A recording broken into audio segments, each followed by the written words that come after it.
Hachette Audio presents Before You Wake, written and read by Eric Erickson. Some believe it is only great power that can hold evil in check, but that is not what I have found. I have found that it is the small things, everyday deeds of ordinary folk that keep the darkness at bay, simple acts of kindness and love. Gandalf the Grey, The Hobbit. Hear, O Israel, the Lord our God, the Lord is one. You shall love the Lord your God with all your heart, and with all your soul, and with all your might. And these words that I command you today shall be on your heart. You shall teach them diligently to your children, and shall talk of them when you sit in your house, and when you walk by the way, and when you lie down, and when you rise. You shall bind them as a sign on your hand, and they shall be as frontlets between your eyes. You shall write them on the doorposts of your house and on your gates. Deuteronomy 6, 4-9. Introduction. To my children, Evelyn and Gunnar. Sometimes we encounter suffering. We don't know why it happens. When it does, some people will come to you and say, God is testing you.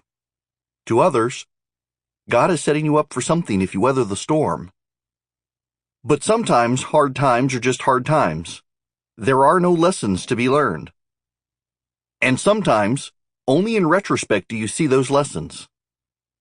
In time, your memory of challenging periods of your lives will start to fade. You will remember bits and pieces, but maybe not the whole. You'll no doubt remember bits and pieces of this past year of our lives. This past year was the hardest year for our family. It has weighed on your parents so much. In April 2016, I spent a week in the hospital trying not to die. My lungs had filled up with blood clots.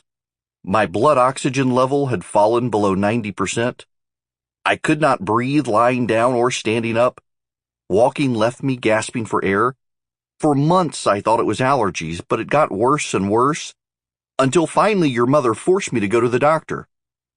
The doctor sent me to the hospital for a CT scan, and I never left.